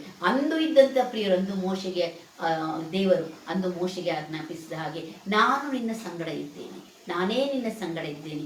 ಇದೇ ವಾಗ್ದಾನ ನಮಗೂ ಮಾಡ್ತಾ ಇದ್ದಾನೆ ಪ್ರಿಯ. ನಮ್ಮ ಆಹಾರದ ಭಾರವನ್ನ ಆತನು ಹೊತ್ತುಕೊಳ್ಳುವನಾಗಿದ್ದಾನೆ ಪ್ರಿಯ. ಹೀಗಿರುವಾಗ ಆ ಎಲಿಯನಿಗೆ ಆ ರೀತಿ ಅದ್ಭುತ ರೀತಿ ಒಳಗೆ ಆ ಬರಗಾಲದೊಳಗೆ ಆ ಚಾರೆಪ್ತ ಊರಿನ ವಿಧವೆಯ ಮನೆಯಲ್ಲಿ ಆತನು ಸಲುವುದಷ್ಟೇ ಅಲ್ಲದೆ, ಚಾರೆಪ್ತ ಊರಿನ ಆ ವಿಧವೆ ಕೂಡ ಆಕೆಗೂ ಕೊರತೆ, ಆಕೆಗೆ ಆಹಾರ ಇಲ್ಲ, ಅವತ್ತು ಮಾಡ್ಕೊಂಡ್ರೆ ಮುಗಿದು ಹೋಯ್ತು. ಆದರೆ ದೇವರು ಅದ್ಭುತ ರೀತಿಯಾಗಿ ಆಕೆ ಮನೆಯಲ್ಲಿ ಒಂದು ತನ್ನ ಪ್ರವಾದಿಯನ್ನ, ಸೇವಕನನ್ನ ಆತನು ಏರಿಸಿದ ಹಾಗೆ ಆಕೆ ಮಗನಿಗೂ ಕೂಡ ಆತನು ಏನ್ ಮಾಡದ, ಇಡೀ ಎಲ್ಲ ಬರಗಾಲದವರೆಗೂ ಆಹಾರದ ಆ ಹಿಟ್ಟು ಎಣ್ಣೆ ತೀರಲಿಲ್ಲ. ಎಂತ ಅದ್ಭುತ ಮಾಡುವಂತ ದೇವರು ನನ್ನ ನಿಮ್ಮ ದೇವರು, ಎಲ್ಲವನ್ನ ಮಾಡಲು ಶಕ್ತನಾಗಿರುವಂತ ನನ್ನ ನಿಮ್ಮ ದೇವರು. ಅನೇಕ ಸಮಸ್ಯೆಗಳು ಬರ್ಲಿಕ್ಕೆ ಸಾಕು ಪ್ರಿಯರೇ, ಆಹಾರದ ಕೊರತೆ ಆಗ್ಲಿಕ್ಕೆ ಸಾಕು ಪ್ರಿಯರೇ. ಆದ್ರೆ ಅಲ್ಲಿ ಹೇಳುವಂಥದ್ದು ಏನಂತ ಹೇಳಿದ್ರೆ, ವಾಕ್ಯ ಸ್ಪಷ್ಟಪಡಿಸ್ತದೆ, ಅಲ್ಲಿ ಆತನು ನಮ್ಮ ಅನುದಿನದ ಆಹಾರದ ಭಾರವನ್ನ ಆತನು ಹೊತ್ತುಕೊಂಡಿದ್ದಕ್ಕಾಗಿ ಆತನಿಗೆ ಸ್ತೋತ್ರವನ್ನ ಸಲ್ಲಿಸಬೇಕು ಅಂತೇಳಿ. ಯಾಕಂದ್ರೆ ಅದೇ 1 ಅರಸು 19ನೇ ಅಧ್ಯಾಯ 4 ನೋಡ್ತೇವೆ. ನಮ್ಗೆ ಗೊತ್ತಿರುವಂತ ಸಂಗತಿ, ಎಲಿಯ ಹೇಳ್ತಾನೆ, ಓಡಿ ಹೋಗ್ತಾನೆ ಅಲ್ವಾ. ಯೆಜ್ಬೇಲಳು ಆತನನ್ನ ಕೊಲ್ಲಬೇಕನ್ನುವಾಗ ಆತನು ಹೋಗಿ ಜಾಲಿ ಮರದ ಗಿಡದ ಕೆಳಗೆ ಕೂತ್ಕೊಳ್ತಾನೆ. ಆತನು ಅದ್ಭುತ ರೀತಿಯಾಗಿ ಆತನು ಹೇಳುವಂಥದ್ದು, ಯೆಹೋವನೇ ನನ್ನ ಪ್ರಾಣವನ್ನ ತೆಗಿ, ನನಗೆ ಸಾಕಾಯಿತು ಅಂತ ಹೇಳ್ತಾನೆ. ಯೆಹೋವನೇ ಮರಣವನ್ನ ಅಪೇಕ್ಷಿಸ್ತಾ ಇದ್ದಾನೆ ಪ್ರಿಯರೇ. ಯೆಹೋವನೇ ನನ್ನ ಪ್ರಾಣವನ್ನ ತೆಗೆ, ನನಗೆ ಸಾಕಾಯ್ತು ಅಂತೇಳಿ ಆತನು ಮರಣವನ್ನ ಅಪೇಕ್ಷಿಸುವುದನ್ನ ನಾವು ಕೇಳ್ತೇವೆ. ಆದ್ರೆ ದೇವರು ಬಿಟ್ಟನ, ಆತನಿಗೆ ದೇವದೂತನು 2 ಬಾರಿ ಹೋಗ್ಬಿಟ್ಟು ಆತನಿಗೆ ಕೆಂಡದ ಮೇಲೆ ಸುಟ್ಟಂತಹ ರೊಟ್ಟಿಯನ್ನ, ಒಂದು ತಂಬಿಗೆ ನೀರನ್ನ ಕೊಟ್ಟು ಆತನನ್ನ ರಕ್ಷಿಸಿದ ಅಲ್ವಾ. ತನ್ನ ಪ್ರಿಯನಿಗೆ, ತನ್ನ ಸೇವಕನಿಗೆ ಅದ್ಭುತ ರೀತಿಯಾಗಿ 3 ಬಾರಿ ಕೂಡ ಆಹಾರವನ್ನು ಕೊಟ್ಟು ಆತನು ಕಾಗೆ ಮುಖಾಂತರವಾಗಿ ಒಬ್ಬ ವಿಧವೆ ಮನೆಯೊಳಗೆ, ಮತ್ತು ಅಷ್ಟು ಅಲ್ಲದೆ ಇಲ್ಲಿ ದೇವದೂತನ ಮುಖಾಂತರವಾಗಿ ಆಹಾರವನ್ನು ಕೊಟ್ಟು ದೇವರು ಸಲಹಿದ್ದನ್ನು ನಾವು ನೋಡ್ತೀವಿ. ಅದಕ್ಕಾಗಿ ದೇವರ ವಾಕ್ಯ ಹೇಳ್ತದೆ, ಒಂದು ದಿನ ಬರ್ತದೆ ಆಹಾರದ ಕ್ಷಾಮವಲ್ಲ, ಅನ್ನದ ಕ್ಷಾಮವಲ್ಲ, ನೀರಿನ ಕ್ಷಾಮವಲ್ಲ, ವಾಕ್ಯದ ಕ್ಷಾಮ ಪ್ರಿಯರೇ. ಆ ವಾಕ್ಯದ ಕ್ಷಾಮ ಬರುವುದರೊಳಗೆ ನಮ್ಮನ್ನು ನಾವು ಎಚ್ಚೆತ್ತುಕೊಂಡು ಜೀವಿಸುವಂಥದ್ದು ಬಹಳಷ್ಟು ಪ್ರಾಮುಖ್ಯ. ಹಾಗಾದ್ರೆ ಆಹಾರದ ಭಾರವನ್ನ ಕ್ರಿಸ್ತನು ದೇವರು ಹೊತ್ತುಕೊಂಡಿದ್ದಾನೆ ಎಂಬುದಾಗಿ ನಾವುಗಳು ನೋಡ್ತೇವೆ. 2ನೇದಾಗಿ ನಾವು ಕಾಣುವಾಗ ಚಿಂತಾಭಾರ ಅಲ್ವಾ. ಮನುಷ್ಯನಿಗೆ ಚಿಂತೆ ನೋಡಿ, ಚಿಂತೆ ಎನ್ನುವಂಥದ್ದು, ಅದರ ನಡುವೆ ಚಿಂತೆ, ಆ ನಡುವೆ ಇರುವಂಥ 0 ತೆಗೆದು ಹಾಕಿದ್ರೆ ಚಿತೆ ಆಗ್ತದೆ. ಬದುಕಿರುವಂತ ಮನುಷ್ಯನನ್ನ ಚಿಂತೆ ಸುಟ್ಟರೆ ಸತ್ತ ಮನುಷ್ಯನನ್ನ ಚಿತೆ ಸುಡುತ್ತದೆ. ಆ 0 ತೆಗೆದು ಬಿಟ್ರೆ ಆ ಚಿತೆ ನಮ್ಮನ್ನು ಸುಟ್ಟು ಹಾಕ್ತದೆ. ಚಿಂತೆ ಎನ್ನುವಂಥದ್ದು ಮನುಷ್ಯನಿಗೆ ಬಹಳಷ್ಟು ಕಾಡುವಂಥದ್ದಾಗಿ. ಹೀಗಿರುವಾಗ ಪ್ರಿಯರೇ, ಮತ್ತಾಯ 6:27 ವಾಕ್ಯ ಹೇಗೆ ಹೇಳ್ತದೆ, ಏನಂತ ಹೇಳಿದ್ರೆ, ಚಿಂತೆ ಮಾಡಿ ಮಾಡಿ ಒಂದು ಮೊಳ ಉದ್ದ ಬೆಳಿಲಿಕ್ಕೆ ಸಾಧ್ಯ? ಯಾರು ಸಾಧ್ಯ? ನಾವೆಷ್ಟೋ ಚಿಂತೆ ಮಾಡಿದ್ರು ನಮ್ಮ ಉದ್ದ ಏನು ಹೆಚ್ಚಾಗಲ್ಲ. ಒಂದು ಮೊಳ ಉದ್ದ ಬೆಳೆಯುವುದಕ್ಕೆ ನಿಮ್ಮಿಂದ ಆದೀತೆ ಎಂಬುದಾಗಿ ದೇವರ ವಾಕ್ಯ ಹೇಳುವುದನ್ನು ನಾವುಗಳು ಕಾಣ್ತೇವೆ ಬೇರೆ. ಅದೇ ರೀತಿ ಮತ್ತಾಯ 6:34 ನಾಳಿನ ವಿಷಯವಾಗಿ ನೀವು ಯಾಕೆ ಚಿಂತೆ ಮಾಡಿ? ನಾಳಿನ ದಿನ ತನ್ನದನ್ನ ತಾನೇ ಚಿಂತೆ ಮಾಡಿಕೊಳ್ತದೆ. ಈ ಹೊತ್ತಿನ ಕಾಟ ಈ ಹೊತ್ತಿಗೆ ಸಾಕು. ಆ ಹೊತ್ತಿನ ಕಾಟ ಅಂತೀವ್ರಿ ಪ್ರಿಯರಿ. ಮನುಷ್ಯರಾದ ನಾವುಗಳು ಎಷ್ಟು ಚಿಂತೆ ಮಾಡಲ್ಲ ಅಲ್ವಾ. ಯಾಕಂದ್ರೆ ನಾಳಿನ ವಿಷಯವಾಗಿ ಚಿಂತೆ ಮಾಡಬೇಡ್ರಿ, ನಾನು ನಿಮ್ಮ ಭಾರವನ್ನು ಹೊತ್ಕೊಳ್ತೀನಿ ಅಂತ ದೇವರು ಹೇಳಿದ್ರು ಕೂಡ ನಾವು ನಮ್ಮ ಭಾರ ನಾವೇ ಹೊತ್ಕೊಳ್ತೀವೇನೋ ಅಂತ ಚಿಂತಿಸುವಂತವ್ರು ಆಗಿದ್ರು. ನಾಳಿನ ವಿಷಯವಾಗಿ ಚಿಂತೆ ಮಾಡಬೇಡ, ಯಾಕಂದ್ರೆ ಆ ನಾಳಿನ ದಿನವು ತನ್ನದನ್ನ ತಾನೇ ಏನ್ ಮಾಡ್ಕೊಳ್ತದೆ, ಚಿಂತಿಸ್ತದೆ. ಆ ಹೊತ್ತಿನ ಕಾಟ ಆ ಹೊತ್ತಿಗೆ ಸಾಕು ಅಂತ ದೇವರ ವಾಕ್ಯ ಹೇಳುವುದನ್ನ ನಾವುಗಳು ಕಾಣ್ತೇವೆ ಪ್ರಿಯರೇ. ಕೀರ್ತನೆ 37:5 ಕೂಡ ಹೇಳ್ತದೆ, ನೀನ್ ಭೂಯಾತ್ರೆಯ ಚಿಂತೆಯನ್ನ ದೇವರಿಗೆ ವಹಿಸಿ ಬಿಟ್ಟು ಭರವಸೆಂದಿರು, ಆತನು ಅದನ್ನ ನಡೆಸ್ತಾನೆ. ನಿನ್ನ ಭೂಯಾತ್ರೆಯ ಚಿಂತೆಯನ್ನ ಕರ್ತನಿಗೆ ಒಪ್ಪಿಸಿಬಿಟ್ಟು ನೀನು ಭರವಸೆದಿಂದಿರು, ಆತನು ಅದನ್ನ ನಡೆಸ್ತಾನೆ. ಎಂಥ ಒಂದು ಅದ್ಭುತವಾಗಿರುವಂತ ವಾಕ್ಯ ಇದಾಗಿದೆ ಪ್ರಿಯರೇ. ಚಿಂತೆಗಳು ಲೋಕದಲ್ಲಿ ಅನೇಕ ಚಿಂತೆ, ಕುಟುಂಬದಲ್ಲಿ ಮಕ್ಕಳ ಚಿಂತೆ, ಮತ್ತೆ ಕೆಲಸದ ಚಿಂತೆ, ಅನೇಕ ಸಂಗತಿಗಳಿದಾವೆ. ಆದರೂ ಸಹ ಆ ಚಿಂತಾಭಾರವನ್ನ ಹಾಕ್ಬಿಟ್ಟು ಆತನು ಹೇಳ್ತಾನೆ, ನಿನ್ ಭೂಯಾತ್ರೆಯ ಚಿಂತೆಯನ್ನು ಕರ್ತಗೊಪ್ಪಿಸಿ ನಿಶ್ಚಿಂತಳಾಗಿರುವಂತ ದೇವರ ವಾಕ್ಯ ಹೇಳ್ತದೆ. ಹಾಗಾದ್ರೆ ನಾವು ನೋಡುವಂಥದ್ದು ಪ್ರಿಯರೇ, ಇಲ್ಲಿ ಕಾಣ್ತೇವೆ ಆ ನಿಶ್ಚಿಂತಳಾಗಿರ್ಬೇಕಾಗಿದೆ ಕರ್ತನಿಗೆ ನಮ್ಮ ಒಂದು ಭೂಯಾತ್ರೆ ಚಿಂತೆ. ಉದಾಹರಣೆಯಾಗಿ ನೋಡೋಣ, ಅನೇಕರಿಗೆ ಮಕ್ಕಳಿಲ್ಲದಂತ ಚಿಂತೆ ಅಲ್ವಾ, ಅನೇಕ ಕೊರತೆ. ಎಕ್ಸಾಂಪಲ್ ನಾವು 12 ವಿಷಯವಾಗಿ ನಾವುಗಳು ಕಾಣ್ತೇವೆ. 1 ಸಮುವೇಲ 1:16 ಅಲ್ಲಿ ಆಕೆ ಹೇಳ್ತಾಳೆ, ನನ್ನ ಚಿಂತೆಯನ್ನ, ನನ್ನ ವ್ಯಥೆಯನ್ನ ನಾನು ಕರ್ತನಿಗೆ ಸಮರ್ಪಿಸ್ತೇನೆ, ಕರ್ತನಿಗೆ ಅರಿಕೆ ಮಾಡ್ತಾ ಇದ್ದೇನೆ. ಯಾಕೆ ನಮ್ಗೆ ಗೊತ್ತು, ಆಕೆಗೆ ಮಕ್ಕಳಿರಲ್ಲ 12 ಅಲ್ವಾ. ಪೆನಿಯೇಲಳು ಆಕೆಯ ಸವತಿ, ಆಕೆಗೆ ಏನ್ ಮಾಡ್ತಿರ್ತಾಳೆ, ಹಂಗಿಸ್ತಾ ಇರ್ತಾಳೆ. ಆಕೆ ಒಂದು ದಿವಸ ಅಳ್ತಾ ಆಲಯದಲ್ಲಿ ದೇವರ ಬಳಿಯೊಳಗೆ ಮಾತಾಡುವಾಗ ತುಟಿಗಳು ಮಾತ್ರ ಅಲಗಾಡ್ತಾ ಇದೆ, ಹೃದಯದಿಂದ ಆಕೆ ಪ್ರಾರ್ಥನೆ ಬರ್ತಾ ಇದೆ. ಅಷ್ಟು ದುಃಖಿಸುತ್ತಾ ಆಕೆ ಪ್ರಾರ್ಥನೆ ಮಾಡ್ತಾ, ಯಾಕೆ ಮಕ್ಕಳಿಲ್ಲದ ಚಿಂತೆ. ಹಾಗಾದ ಎಲಿ ಅಲ್ಲಿರುವಂತ ಯಾಜಕ ಕೇಳ್ತಾನೆ, ಯಾಕೆ ನಿನಗೆ ಇನ್ನೂ ರಾತ್ರಿ ಮದ್ಯದ ಅಮ್ಮಲು, ನಿನಗೆ ಮದ್ಯಪಾನದ ಅಮ್ಮಲು ಇನ್ನೂ ನಿನಗೆ ಇಳಿದಿಲ್ವಾ ಅಂತ ಕೇಳ್ತಾನೆ. ಆಗ ಆಕೆ ಕೊಡುವಂತ ಉತ್ತರ 1:16 ಇಲ್ಲ, ಅಲ್ಲಿ ಆಕೆ ಹೇಳ್ತಾಳೆ, ನನ್ನ ವ್ಯಥೆಯನ್ನ, ನನ್ನ ಚಿಂತೆಯನ್ನ ನಾನು ಆತನಿಗೆ ಏನ್ ಮಾಡ್ತಾ ಇದ್ದೇನೆ, ಅರಿಕೆ ಮಾಡ್ತಾ ಇದ್ದೇನೆ ಅಂತ ಆಕೆಯಲ್ಲಿ ಸ್ಪಷ್ಟಪಡಿಸುವುದನ್ನ ಹೇಳ್ತಾಳೆ. ನಾನು ಅಯೋಗ್ಯಳಲ್ಲ, ಮದ್ಯಪಾನ ನಾನು ಮಾಡಿಲ್ಲ, ಆದ್ರೆ ನನ್ನ ಚಿಂತೆ ವ್ಯಥೆಯನ್ನ ನಾನು ದೇವರಿಗೆ ಅರಿಕೆ ಮಾಡ್ತೇನೆ. ಆ ಚಿಂತೆಯನ್ನ ಅರಿಕೆ ಮಾಡೋದ್ರಿಂದ ಆಕೆಗೆ ಅದ್ಭುತ ರೀತಿಯಾಗಿ ದೇವರು ಮಗನನ್ನ ಕೊಟ್ಟ ಅಲ್ವಾ. ಆ ಮಗನು ಸಮುವೇಲ ದೊಡ್ಡ ಪ್ರವಾದಿ, ಆತನು ಹೇಳಿದ ಒಂದು ಪ್ರವಾದನೆ ಕೂಡ ಬಿದ್ದು ಹೋಗ್ಲಿಲ್ಲ ಅಂತ ಮಗನನ್ನ ಪಡೆಯುವಂತ ದೊಡ್ಡ ಆಶೀರ್ವಾದ. ಯಾಕೆ ಆಕೆ ಆ ಚಿಂತೆಯನ್ನ, ವ್ಯಥೆಯನ್ನ ಆಕೆ ಯಾರ ಮೇಲೆ ಹಾಕಿದ್ದರೆ ದೇವರ ಮುಂದೆ ಅರಿಕೆ ಮಾಡಿಕೊಂಡು. ಪ್ರೇರೆ, ಇಂದು ನಾವುಗಳು ನಮ್ಮ ಚಿಂತೆಯನ್ನ ನಾವೇ ಹೊರ್ಕೊಂಡು ಹೋಗ್ತೀವಿ ಅಂದ್ರೆ ಹೊರ್ಕೊಂಡು ಹೋಗ್ಲಿಕ್ಕೆ ಬಿಡ್ತೀವಿ. ನಮ್ಮ ಚಿಂತೆ ವ್ಯಥೆಯನ್ನ ನಾವು ದೇವರ ಮೇಲೆ ಹಾಕೋಣ. ಡೆಫಿನೆಟ್ ಆಗಿ ಅದು ಕಷ್ಟ ರೀ ಪ್ರಿಯರೇ. ನಾವೇನಿದೀವಿ ಅಂದ್ರೆ ನಾವೇ ಮಾಡ್ಕೊಳ್ತೀವಿ ಅಂತೀವಿ, ಸಾಧ್ಯ ಇಲ್ಲ. ನಮ್ಮ ಚಿಂತಾಭಾರವನ್ನ ಆತನ ಮೇಲೆ ನಾವು ಹಾಕುವಾಗ ಅದನ್ನ ಏನ್ ಮಾಡ್ತಾನೆ, ಆ ಚಿಂತಾಭಾರವನ್ನ ತೆಗೆದು ಹಾಕ್ತಾನೆ. ಸೊ ಹಾಗಾದ್ರೆ 2ನೇದಾಗಿ ಕುಟುಂಬಕ್ಕಾಗಲಿ ಇರುವಂಥ ಸಮಸ್ಯೆಗಳಿಗಾಗಿ 1 ಸಮುವೇಲ 19ನೇ ಅಧ್ಯಾಯ 20ನೇ ವಚನದಲ್ಲಿ ಕೂಡ ದೇವರು ಆತನಿಗೆ ತೋರಿಸ್ಕೊಡ್ತಾನೆ, ಸಮುವೇಲನಿಗೆ ಸೌಲನ ನೀನು ಅರಸನನ್ನಾಗಿ ಮಾಡಬೇಕು, ಈತನನ್ನೇ ಅರಸನಾಗಿ ಮಾಡಬೇಕು ಅಂತ ಹೇಳುವಾಗ ಈ ಸಮುವೇಲನು ಹೇಳುವಂಥದ್ದು ಮಾತು ಏನಂದ್ರೆ, ನಿನ್ನ ಚಿಂತೆಯನ್ನೆಲ್ಲ ಪರಿಹರಿಸಿ ನಾಳೆ ಬೆಳಿಗ್ಗೆ ನಿನ್ನ ಕಳಿಸೋನು. ನಿನ್ನ ಚಿಂತೆಯನ್ನೆಲ್ಲ ಪರಿಹರಿಸಿ, ಕುಟುಂಬದ ಅನೇಕ ಚಿಂತೆಗಳು ಸೌಲನಿಗೆ ಇದ್ದಿರ್ಲಿಕ್ಕೆ, ನಿನ್ನ ಚಿಂತೆಯನ್ನೆಲ್ಲ ಪರಿಹರಿಸಿ ನಾಳೆ ಬೆಳಿಗ್ಗೆ ಕಳಿಸುವೆನು. ಮತ್ತು ನೀನು 3 ದಿನಗಳಿಂದ ತಪ್ಪಿಸಿಕೊಂಡ ಕತ್ತೆಗಳಿಗೋಸ್ಕರ ಚಿಂತಿಸ್ತಾ ಇದ್ದಿ, ಅವು ಕೂಡ ಸಿಕ್ಕಿವೆ ಅಂತ ಹೇಳಿ. ನೋಡ್ರಿ ಪ್ರೇರೆ, ಕುಟುಂಬದಲ್ಲಿನ ಸಮಸ್ಯೆಗಳು, ಚಿಂತೆಗಳು ಮತ್ತು ಯಾವುದೇ ಕಳ್ಕೊಂಡಿದ್ದೆವು, ಅನೇಕ ಚಿಂತೆಗಳು ಇರ್ಲಿಕ್ಕೆ ಸಾಕು. ನಮ್ಮೆಲ್ಲರಿಗೂ ನಮ್ಮದೇ ಆದಂಥ ರೀತಿಗಳ ಚಿಂತೆಗಳಿವೆ ಅಲ್ವಾ, ಕಷ್ಟಗಳಿವೆ, ಸಂಕಟಗಳಿವೆ. ಆದರೆ ದೇವರ ಬಳಿಯೊಳಗೆ ಅದನ್ನು ಅರಿಕೆ ಮಾಡಿಕೊಳ್ಳುವಾಗ ಡೆಫಿನೆಟ್ ಆಗಿ ಅದನ್ನು ದೇವರು ನಮ್ಮ ಅನುದಿನದ ಭಾರವನ್ನ, ಚಿಂತಾಭಾರವನ್ನು ಹೊತ್ತುಕೊಂಡು ಹನ್ನಡಿಗೆ ಮಾಡಿದ ಹಾಗೆ, ಇಲ್ಲಿ ಸಮುವೇಲನು ಸೌಲನಿಗೆ ಹೇಳಿದ ಹಾಗೆ ನಮ್ಮ ಚಿಂತೆಯನ್ನೆಲ್ಲ ತೆಗೆದುಹಾಕಿ ನಾಳೆ ನೀವೆಲ್ಲವನ್ನ ಪರಿಹರಿಸಿ ಬಿಡ್ತಾನೆ. ಅದೇ ಮಾತು ಇಂದು ನನಗೂ ನಿಮಗೆ ಪ್ರೇರಣೆ. ಅನೇಕ ಚಿಂತೆಗಳಲ್ಲಿ ನಾವು ವಾಕ್ಯಗಳನ್ನ ಈ ಸಮಯದೊಳಗೆ ಕೇಳ್ತಾ ಇರಲಿಕ್ಕೆ ಸಾಕು. ನಮ್ಮ ಚಿಂತೆಗಳನ್ನೆಲ್ಲ ಪರಿಹರಿಸ್ತೀನಿ ಅಂತ ಹೇಳಿದಂಥ ದೇವರು, ಆ ಚಿಂತಾ ಭಾರವನ್ನು ಹೊರುವಂಥ ದೇವರು ನಮ್ಮೊಟ್ಟಿಗಿದ್ದಾನೆ. ಅದಕ್ಕಾಗಿ ಆತನಿಗೆ ಸ್ತೋತ್ರವನ್ನು ಸಲ್ಲಿಸಿ. ನಮ್ಮ 3ನೇದಾಗಿ ನೋಡುವಾಗ ಸಾಲದ ಭಾರ. ಅನೇಕರು ಕಷ್ಟ ಕೊರತೆಯಲ್ಲಿರುವಾಗ ಸಾಲ ಮಾಡ್ತಾರೆ. ಕಷ್ಟದಲ್ಲಿರುವಂಥದ್ದು ಮಾಡೋದು ಬೇರೆ, ಮತ್ತು ನಮ್ಮ ಒಂದು ದುರಾಶೆಯಿಂದ ನಾವಿನ್ನೂ ಹೆಚ್ಚಿನವರ ಆಶೆಯಿಂದ ಜೀವಿಸ್ಬೇಕಂತ ಸಾಲ ಮಾಡುವಾಗ ವಾಕ್ಯ ಹೇಳ್ತದೆ, ಕೀರ್ತನೆ 37:21 ದುಷ್ಟನು ಸಾಲ ಮಾಡಿಕೊಂಡ ಮೇಲೆ ತೀರಿಸದೇ ಹೋಗ್ಬಿಡ್ತಾನೆ. ದುಷ್ಟನು ಮಾಡಿಕೊಂಡಂತ ಸಾಲ ಮಾಡ್ಕೊಂಡ್ಮೇಲೆ ತೀರ್ಸದೆ ಹೋಗ್ತಾನೆ. ಆದ್ರೆ ಪರೋಪಕಾರಿ ಏನ್ ಮಾಡ್ತಾನಂದ್ರೆ ಧರ್ಮವನ್ನ ಕೊಡ್ತಾನೆ. ದೇವರ ಮಕ್ಕಳಾಗಿರುವವರು ಕೊಡುವಂತವರಾಗಿರ್ತಾರೆ. ಆದ್ರೆ ದುಷ್ಟನು ಸಾಲ ಮಾಡಿಕೊಂಡು ದುರಾಶೆಯಿಂದ ಆತನು ಸಾಲವನ್ನ ತೀರಿಸದೆ ಹೊರಟು ಹೋಗ್ತಾನೆ. ವಾಕ್ಯ ಹೇಳ್ತದೆ, ಯಾವುದೊಂದು ನಾವುಗಳು ಹೇಳುವಂಥದ್ದಲ್ಲ, ಪ್ರತಿಯೊಂದು ಮಾತುಗಳು ದೇವರ ವಾಕ್ಯದಲ್ಲಿ ಬರೆ. ದುಷ್ಟನ್ನು ಸಾಲ ಮಾಡಿಕೊಂಡು ತೀರ್ಸದೆ ಹೊರಟು ಹೋಗ್ತಾನೆ.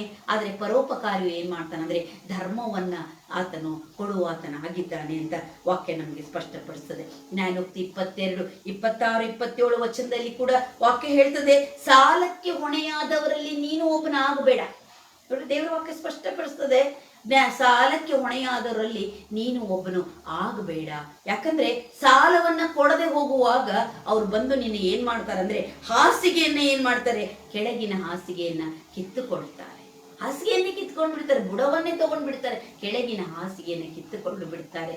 ಅದಕ್ಕಾಗಿ ಸಾಲ ಮಾಡುವವರು ಗುಂಪಿನಲ್ಲಿ ನೀನು ಇರಬೇಡ ಅಂತ ದೇವರು ನಮಗೆ ಸ್ಪಷ್ಟಪಡಿಸ್ತಾರೆ. ನಮಗೆ ದೇವರು ಕೊಟ್ಟಿರೋದ್ರೊಳಗೆ ನಾವು ಜೀವಿಸೋಣ. ಸಾಧ್ಯವಾದರೆ ಇತರಿಗೆ ನಮ್ಮಲ್ಲಿ ಅಲ್ಪ ಸಹಾಯ ಮಾಡೋಣ. ಆದರೆ ನಾವು ಸಾಲ ಮಾಡಿ ಸಾಲ ತೀರಿಸದೆ ದುಷ್ಟನ ಹಾಗೆ ನಮ್ಮ ಜೀವಿತವನ್ನ ನಾವು ಸಾಗಿಸಿದ ಹಾಗೆ ದೇವರು ನಮ್ಮ ಚಿಂತಾ ಭಾರವನ್ನ, ಸಾಲದ ಭಾರವನ್ನ ಕೂಡ ಹೊರುವಾತನಾಗಿದ್ದಾನೆ. ಯಾಕಂದ್ರೆ 2ನೇ ಅರಸು 4ನೇ ಅಧ್ಯಾಯ 1-7 ವಚನಗಳಲ್ಲಿ ನೋಡುವಾಗ ಅಲ್ಲಿ ನೋಡ್ತೇವೆ, ಎಲೀಷ ಪ್ರವಾದಿ ಅಲ್ವಾ. ಎಲೀಷ ಪ್ರವಾದಿಯ ಬಳಿ ಒಳಗೆ ಒಬ್ಬ ವಿಧವೆ ಬರ್ತಾಳೆ. ಯಾವ ವಿಧವೆ ಅಂದ್ರೆ ಪ್ರವಾದಿ ಮಂಡಳಿಯ ಒಬ್ಬನ ಹೆಂಡತಿ ಬರ್ತಾಳೆ. ಆಕೆ ಗಂಡ ತೀರ್ಕೊಂಡ್ಬಿಟ್ರೆ ಆಕೆ ಬಂದು ಹೇಳ್ತಾಳೆ, ನನ್ನ ಗಂಡನು ನೀ ದೇವರಲ್ಲಿ ಭಯಭಕ್ತಿ ಉಳ್ಳವನಾಗಿದ್ದು ನಿನಗೆ ಗೊತ್ತುಂಟಲ್ಲ.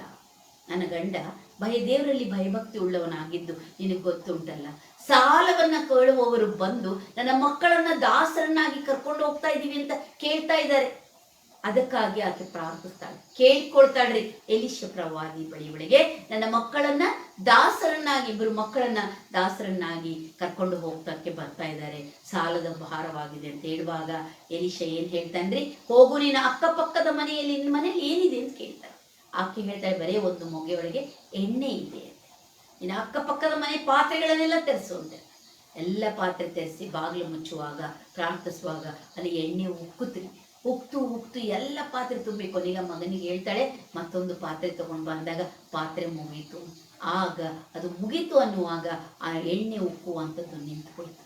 ಹೋಗಿ ನಡೆದ ಸಂಗತಿಯನ್ನೆಲ್ಲ ಆ ಒಂದು ವಿಧವೆ ಹೋಗ್ಬಿಟ್ಟು ಏನ್ ಮಾಡ್ತಾಳೆ, ಪ್ರವಾದಿ ಮಂಡಳಿಯ ಲೊಬ್ಬನ ಹೆಂಡತಿ ಆದ ವಿಧವೆ ಆಕೆ ಏನ್ ಮಾಡ್ತಾಳೆ, ಹೋಗಿ ಹೇಳುವಾಗ ಎಲೀಷ ಹೇಳ್ತಾನೆ ಆಕೆಗೆ, ಆ ಎಣ್ಣೆಯನ್ನೆಲ್ಲ ಮಾರಿ ನಿನ್ನ ಸಾಲವನ್ನೆಲ್ಲ ತೀರಿಸ್ಕೊಂಡು ನೀನು ನಿನ್ನ ಮಕ್ಕಳು ಆರಾಮಾಗಿ ಜೀವಿತವನ್ನ ನಡೆಸಿರಿ ಅಂತ ಹೇಳುವುದನ್ನು ನಾವು ಕಾಣ್ತೀವಿ. ಹಾಗಾದ್ರೆ ಪ್ರೇರೆ, ನಮ್ಮ ದೇವರಿಗೆ ಅಸಾಧ್ಯವಾದಿದೆಯಾ? ಕಷ್ಟ ಸಂಗತಿಗಳಲ್ಲಿ ಸಾಲ ಅನೇಕ ಬಾರಿ ಆಗಲಿಕ್ಕೆ ಸಾಕು. ಆ ದೇವರಿಗೆ ಗೊತ್ತಿದೆ ಯಾರು ನೀತಿವಂತರು, ಯಾರು ಕಷ್ಟದಲ್ಲಿ ಮಾಡಿದ್ದಾರೆ. ಆದರೆ ಆ ಸಾಲವನ್ನ ಭಾರವನ್ನ ಹೊರುವಾತನು ಕೂಡ ಆತನಾಗಿದ್ದಾನೆ. ಎಲೀಷನ ಮುಖಾಂತರವಾಗಿ ಆ ಪ್ರವಾದಿ ಮಂಡಿ ಒಬ್ಬ ನೀತಿವಂತ ದೇವರ ಭಯಭಕ್ತಿ ಉಳ್ಳವನ ಹೆಂಡತಿ, ಆಕೆ ಮಕ್ಕಳನ್ನ ದೇವರು ಸಲುಹಿದ ಬರೇ ಒಂದು ಮೊಗೆ ಎಣ್ಣೆಯಿಂದ ಅಲ್ವಾ ಪ್ರಿಯರೇ. ಎಂಥ ಚಿಂತ ಭಾರವನ್ನ, ಸಾಲದ ಭಾರವನ್ನ ತೆಗೆದು ಹಾಕುವಂತ ಕರ್ತನು ನಮ್ಮೊಟ್ಟಿಗೆ ಇದ್ದಾನೆ. ಅದೇ ರೀತಿ ಒಳಗೆ ಈ ಸಾಲದ ಭಾರದ ನಂತರ ನಾವು ಕಾಣುವಂಥದ್ದು ಪಾಪದ ಭಾರ ಅಲ್ವಾ. ಪಾಪದ ಭಾರ ದೊಡ್ಡ ಭಾರ ಅದು ಪ್ರಿಯರೇ. ಯಾಕೆ ಗೊತ್ತಾ ಪ್ರಿಯರೇ, ರೋಮ 3:22 ವಾಕ್ಯ ಹೇಳ್ತದೆ, ಹೆಚ್ಚು ಕಡಿಮೆ ಏನೂ ಇಲ್ಲ, ಎಲ್ಲರೂ ಪಾಪ ಮಾಡಿದವರಾಗಿದ್ದಾರೆ. ಇದ್ರಾಗ ಹೆಚ್ಚು ಪಾಪ ಕಡಿಮೆ ಪಾಪ ಅನ್ನೋದಿಲ್ಲ ಪ್ರಿಯರೇ. ವಾಕ್ಯ ಸ್ಪಷ್ಟಪಡಿಸ್ತದೆ ರೋಮ 3:22 ಹೆಚ್ಚು ಕಡಿಮೆ ಎನ್ನುವುದಿಲ್ಲ, ಎಲ್ಲರೂ ಪಾಪ ಮಾಡಿದ್ದಾರೆ, ದೇವರ ಕೃಪೆಯಿಂದ ಮಾತ್ರ ನೀತಿವಂತರೆಂದು ನಿರ್ಣಯರಾಗ್ತಾರೆ ಅಲ್ವಾ. ದೇವರ ಕೃಪೆಯಿಂದ ಮಾತ್ರ ಆತನ ನಮ್ಮ ಪಾಪದ ಭಾರವನ್ನ ಹೊರುವಾಗ ಮಾತ್ರ ನಾವು ನೀತಿವಂತರಂತೇಳಿ ನಿರ್ಣಯ ಆಗ್ಲಿಕ್ಕೆ ಸಾಧ್ಯತೆ ಇದೆ ಅಂತ ವಾಕ್ಯ ಹೆಚ್ಚು ಕಡಿಮೆ ಎಲ್ಲರೂ ಪಾಪಿಗಳು. ಯಾಕಂದ್ರೆ ತಾಯಿ ಗರ್ಭದಿಂದ ಬಂದಾಗಿನಿಂದ ನಾವು ಏನಾಗಿದ್ದೇವೆ ಪ್ರಿಯರೇ, ಪಾಪಿಗಳು ಆಗಿದ್ದೇವೆ ಎಂಬುದಾಗಿ ವಾಕ್ಯ ಸ್ಪಷ್ಟಪಡಿಸ್ತದೆ. ಯಾಕಂದ್ರೆ 1 ಯೋಹಾನ 1ನೇ ಅಧ್ಯಾಯ 9ನೇ ವಚನ ನೋಡುವಾಗ ನಮ್ಮ ಪಾಪವನ್ನು ನಾವು ಅರಿಕೆ ಮಾಡ್ಕೋಬೇಕು. ದೋಷವನ್ನ ಮುಚ್ಚಿಟ್ಟುಕೊಳ್ಳಲು ಎಂದು ಒಳ್ಳೇದಾಗಲ್ಲ, ಶುಭವಾಗಲ್ಲ ಅಲ್ವಾ.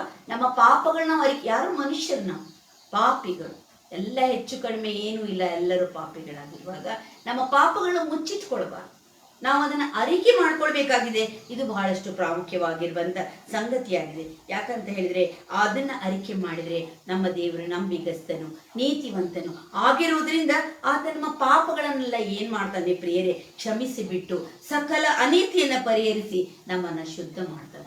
ದೇವರಿಂದ ಮಾತ್ರ ಸಾಧ್ಯ ಅಲ್ವಾ. ಯೇಸು ಕ್ರಿಸ್ತನು ದೇವರು ತನ್ನ ಒಬ್ಬನೇ ಮಗನನ್ನ ನಮಗಾಗಿ ಕೊಟ್ಟ. ಯಾಕಂದ್ರೆ ಯಾರೊಬ್ಬರು ನಾಶವಾಗಬಾರ್ದು, ಎಲ್ಲರೂ ನಿತ್ಯ ಜೀವನ ಪಡ್ಕೊಳ್ಬೇಕೆಂಬಂತ ಉದ್ದೇಶದಿಂದ ದೇವರು ಆತನನ್ನ ನಮಗಾಗಿ ಕೊಟ್ಟಲ್ಲ. ನಮ್ಮ ಪಾಪಗಳನ್ನ ಯೇಸು ಕ್ರಿಸ್ತನು ಹೊತ್ತುಕೊಂಡು ನಮಗೆ ಬಿಡುಗಡೆ ಕೊಟ್ಟ, ಸಂಧಾನ ಪಡಿಸಿದ ನಮ್ಮ ಮತ್ತು ದೇವರಲ್ಲಿ. ಹಾಗಾದ್ರೆ ನಮ್ಮ ಪಾಪಗಳ ಭಾರವನ್ನ ಆತನ ಹೊತ್ತುಕೊಳ್ಳುವುದು. ಆದ್ರೆ ನಾವು ಮಾಡ್ಬೇಕಾಗಿರೋದು ಇಷ್ಟೇ, ಅದನ್ನ ಅರಿಕೆ ಮಾಡ್ಬೇಕಾಗುತ್ತೆ ಅಲ್ವಾ.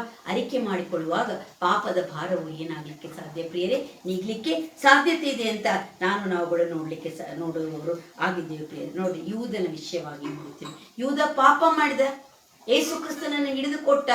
ಆತನ ಹಿಡಿದುಕೊಟ್ಟಿದ್ದು ಏನೂ ಮಾಡ್ಲಾರ್ದ, ತಪ್ಪು ಮಾಡ್ಲಾರ್ದ ಅಂತ ಪಾಪರಹಿತನಾದವನು ಹಿಡಿದುಕೊಟ್ಟೆ ಅಂತೇಳಿ ಓಡಿ ಹೋಗ್ಬಿಟ್ಟ. ಆ 30 ಬೆಳ್ಳಿ ನಾಣ್ಯಗಳನ್ನ ಅಲ್ಲಿ ಆಲಯದಲ್ಲಿ ಹೋಗ್ಬಿಟ್ಟು ಆ ಯಾಜಕರು ಶಾಸ್ತ್ರಿಗಳು ಯಾರು ಕೊಟ್ಟಿದ್ದಾರೆ ಅವ್ರಿಗೆ ಕೊಡುವಾಗ ಅವ್ರು ಹೇಳ್ತಾರೆ, ಆತನು ಯಾವ ತಪ್ಪು ಮಾಡಲಿಲ್ಲ, ಆತನು ಮರಣದಂಡನೆಗೆ ಆತನು ಒಪ್ಪಿಸಿ ನಾನು ಏನ್ ಮಾಡಿದೆ, ತಪ್ಪು ಮಾಡಿದೆ ಅಂತ ಹೇಳುವಾಗ ಅದನ್ನ ನೀನೇ ನೋಡ್ಕೊ ಅಂತ ಹೇಳ್ತಾರೆ. ಆಗ ಆತನ ಅದನ್ನು ಒಗೆದು ಹೋದ ಅಲ್ವಾ. ಆತನು ಏನ್ ಹಾಕೊಂಡ್ರೆ ಊರ್ಲಿ ಹಾಕೊಂಡ, ಮಾಡಿದ ಪಾಪಕ್ಕಾಗಿ. ಆ ಅರಿಕೆಯನ್ನ ಹೋಗ್ಬಿಟ್ಟು ಆ ಜನರ ಮುಂದೆ, ಆ ಶಾಸ್ತ್ರಿಗಳು ಫರಿಸಾಯರು ಕಪಟಿಗಳ ಮುಂದೆ ಮಾಡೋ ಬದಲಿ ಹೋಗಿ ಕ್ರಿಸ್ತನ ಮುಂದೆ ಮಾಡಿದ್ರೆ ಏನಾಗ್ತಾ ಇತ್ತು, ಪರಿಹಾರವಾಗ್ತಾ ಇತ್ತಲ್ವಾ. ಅದಕ್ಕಾಗಿ ಕಳ್ಳ ಎಷ್ಟೋ ಪಾಪ ಮಾಡಿದ್ರು ಕೂಡ ಆತನ ಕ್ರಿಸ್ತನ ಒಂದು ಪಾರ್ಶ್ವದಲ್ಲಿ ಹಾಕಿದಂತ ಕಳ್ಳ ಹೇಳ್ತಾನೆ, ನೀನು ನಿನ್ನ ರಾಜ್ಯವನ್ನ ಪಡೆದು ಬರುವಾಗ ನನ್ನನ್ನು ನೆನೆಸಿಕೊ.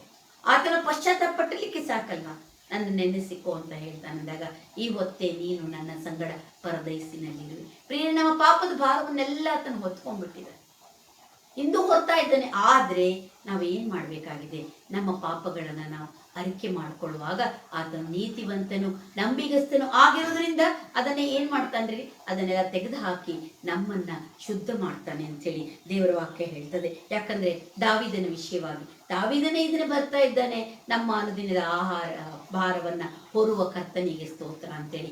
ಅದೇ ರೀತಿ ಈ ಒಂದು ದಾವೀದನು ಆತನು ಏನ್ ಮಾಡ್ತಾನೆ, ತಪ್ಪು ಮಾಡಿರ್ತಾನೆ. ನಮ್ಗೆ ಗೊತ್ತಿದೆ, ಊರಿಯನ ಹೆಂಡತಿಯೊಟ್ಟಿಗೆ ಆತನ ಅಸಂಬದ್ಧವಾದಂತ ಸಂಬಂಧವನ್ನ ಇಟ್ಟುಕೊಂಡು ಆತನನ್ನ ಕೊಲ್ಲಿಸಿದ ಸಂಗತಿ ಕೂಡ ನನಗೆ ನಿಮ್ಗೆ ಗೊತ್ತಿರುವಂತದ್ದಾಗಿದೆ ಪ್ರಿಯ. ಅದಕ್ಕಾಗಿ ದೇವರು ಆತನ ಮೇಲೆ ಕೋಪಗೊಳ್ತಾನೆ. 1 ಸಮೂಹ 2ನೇ ಸಮೂಹೆಲ್ಲ 12ನೇ ಅಧ್ಯಾಯದೊಳಗೆ ನಾವು ನೋಡ್ತೀವಿ, ನಾತಾನ ಬಂದು ಪ್ರವಾದಿಯಾದ ನಾತಾನ ಹೇಳ್ತಾನೆ ಒಂದು ಕಥೆಯನ್ನ ಹೇಳಿ. ಒಂದು ಊರಿನಲ್ಲಿ ಒಬ್ಬ ಶ್ರೀಮಂತ, ಒಬ್ಬ ಬಡವ ಅಲ್ವಾ. ಶ್ರೀಮಂತನಿಗೆ ಅನೇಕ ಕುರಿಗಳಿದ್ವು, ಬಡವನಿಗೆ ಒಂದೇ ಕುರಿ ಇತ್ತು. ಆದ್ರೂ ತನ್ನ ಮನೆಗೆ ಅತಿಥಿ ಬಂದಾಗ ಹೋಗಿ ಆ ಬಡವನ ಕುರಿಯನ್ನ ತಂದು ಕೊಯ್ಸಿ ಆತನು ಅಡಿಗೆ ಮಾಡಿಸಿದ. ತಪ್ಪಲ್ವಾ ಅಂತ ಕೇಳ್ತಾರೆ. ಆಗ ಆತನೇ ಅವನನ್ನ ಕೊಲ್ಬಿಡ್ಬೇಕು, ಪನಿಷ್ಮೆಂಟ್ ಕೊಡ್ಬೇಕು, ಶಿಕ್ಷೆ ಕೊಡ್ಬೇಕು ಅಂತ ದಾವೀದ ಹೇಳುವಾಗ, ಅದು ಯಾರು ಅಲ್ಲಪ್ಪ ನೀನೇ ಅಂತ ಹೇಳುವಾಗ ಅವನಿಗೆ ಎಚ್ಚರಿಕೆ ಆಗ್ತದೆ. ಆತನ ಊರಿಯ ಬಡವನ ಹೆಂಡತಿಯನ್ನ ಆತನು ಏನ್ ಮಾಡಿದ, ಅಲ್ಲಿ ಆಕೆಯೊಟ್ಟಿಗೆ ಸಂಬಂಧ ಇಟ್ಕೊಂಡು ಆತನನ್ನ ಕೊಲ್ಲಿಸಿದ ಅಲ್ವಾ. ಆ ಒಂದೇ ಒಂದು ಕುರಿ ಆಕೆಗೆ ಆತನು ತನಗೆ ಬೇಕಾದಷ್ಟು ರಾಣಿಯರು ಉಪರಾಣಿಯರಿದ್ರೂ ಕೂಡ ಊರಿಯನನ್ನು ಕೊಲ್ಲಿಸಿದಲ್ವಾ, ಅದು ಆಗ ಅರ್ಥ ಆಗ್ತದೆ ಆತನು ನೀನೇ ಅಂತ ಹೇಳ್ತಾನೆ. ಆಗ ಆತನು ಒಪ್ಕೊಳ್ತಾನ್ರಿ. 12ನೇ ಅಧ್ಯಾಯ 12ನೇ ವಚನ 12ನೇ ಅಧ್ಯಾಯ 13ನೇ ವಚನದೊಳಗೆ 2 ಸಮುವೇಲ 12:13 ಹೇಳ್ತಾನೆ, ನಾನು ಯೆಹೋವನಿಗೆ ವಿರುದ್ಧವಾಗಿ ಪಾಪ ಮಾಡಿದ್ದೇನೆ. ಒಪ್ಕೊಂಡಾಗ್ರಿ. ನಾವು ಮಾಡಿದ ಪಾಪಗಳನ್ನು ಮುಚ್ಚಿಬಿಡ್ತೇವೆ. ನಾನು ಮಾಡೇ ಇಲ್ಲ. ದೇವರು ನೋಡ್ತಾನೆ. ದೇವರೆಲ್ಲ ಬಲಾತನಾಗಿರ್ತಾನೆ. ಅರಿಕೆ ಮಾಡಿಕೊಳ್ಳುವಾಗ ಆತನು ಭಾರವನ್ನು ಕೊಳ್ಳಿಕ್ಕೆ ಸಾಧ್ಯ, ನಮ್ಮನ್ನು ಶುದ್ಧಪಡಿಸಲಿಕ್ಕೆ ಸಾಧ್ಯ. ಆತ ಹೇಳ್ತಾನೆ, ನಾನು ಯೆಹೋವನಿಗೆ ವಿರುದ್ಧವಾಗಿ ಪಾಪ ಮಾಡಿದ್ದೇನೆ. ಒಪ್ಕೊಂಡಾಗ, ಯಾಕಂತ ಹೇಳಿದ್ರೆ ನಮ್ಗೆ ಗೊತ್ತಿದೆ, ಕೀರ್ತನೆ 51 ಕೂಡ ಹೇಳ್ತಾನೆ ದಾವೀದ, ನಾನು ದ್ರೋಹಿ ಎಂದು ನಾನು ಒಪ್ಪಿಕೊಂಡಿದ್ದೇನೆ. ನಿನ್ನ ದೃಷ್ಟಿಗೆ ಯಾವಾಗಲೂ ನಾನು ಕೇವಲ ದೃಷ್ಟಿಗೆ ನಾನು ಕೆಟ್ಟದಾಗಿ ನಡೆದುಕೊಂಡಿದ್ದೇನೆ ಅಂತೇಳಿ ಆತನು ಒಪ್ಕೊಳ್ತಾನೆ. ಹೀಗಿರುವಾಗ ಪ್ರಿಯರೇ, ಇಲ್ಲಿ ಹೇಳ್ತಾನೆ, ನಾನು ಯೆಹೋವನಿಗೆ ವಿರೋಧವಾಗಿ, ಕರ್ತನಿಗೆ ವಿರೋಧವಾಗಿ ನಾನು ಪಾಪ ಮಾಡಿದ್ದೇನೆ ಅಂತ ಒಪ್ಕೊಳ್ತಾನೆ. ಆಗ ತಾನು ಹೇಳ್ತಾನೆ, ಹಾಗಾದ್ರೆ ನೀನು ಸಾಯುವುದಿಲ್ಲ, ನಿನ್ನ ಪಾಪಗಳು ಕ್ಷಮಾಪಣೆ ಹೊಂದಿದೆ. ಪ್ರಿಯರೇ, ಇದನ್ನು ನೋಡುವಾಗ ನಾವು ನೋಡ್ತೇವೆ, ಪಾಪದ ಭಾರ, ನಮ್ಮ ಆಹಾರದ ಭಾರ, ನಮ್ಮ ಜೀವಿತದ ಆಹಾರದ ಭಾರ, ನಮಗಿರುವಂಥ ಚಿಂತಾ ಭಾರವನ್ನು, ನಮಗಿರುವಂಥ ಪಾಪದ ಭಾರವನ್ನು, ನಮಗಿರುವಂಥ ಸಾಲದ ಭಾರವನ್ನು, ಪ್ರತಿಯೊಂದು ಭಾರವನ್ನು ಕರ್ತನು ಹೊತ್ಕೊಂಡಿದ್ದಾನೆ. ಪ್ರಿಯರೇ, ದಾವೀದನು ಹೇಳಿದ ಹಾಗೆ ನಿಮ್ಮ ಜೀವಿತದಲ್ಲಿ ಕೂಡ ಎಲ್ಲ ಒಂದು ಭಾರವನ್ನು ಆತನು ಹೊತ್ಕೊಂಡಿದ್ದಾನೆ. ಹಾಗಾದ್ರೆ ಆತನಿಗೆ ನಾವು ಸ್ತೋತ್ರ ಸಲ್ಲಿಸಬೇಕಲ್ವಾ? ಇಂದು ನಾವು ಸ್ತೋತ್ರವನ್ನು ಸಲ್ಲಿಸಬೇಕಾಗಿದೆ. ನಮಗಿರುವಂಥ ಎಲ್ಲ ಕೊರತೆಗಳನ್ನ ಆತನು ನೀಗಿಸ್ತಾ ಇದ್ದಾನೆ. ಅದಕ್ಕಾಗಿ ಆತನಿಗೆ ಸ್ತೋತ್ರವನ್ನು ಸಲ್ಲಿಸಬೇಕು. ಕೊನೆಯದಾಗಿ 5ನೇದಾಗಿ ನಾವುಗಳು ಕಾಣುವಂಥದ್ದು ನಮ್ಮ ಜೀವಿತದ ಭಾರ ಅಲ್ವಾ?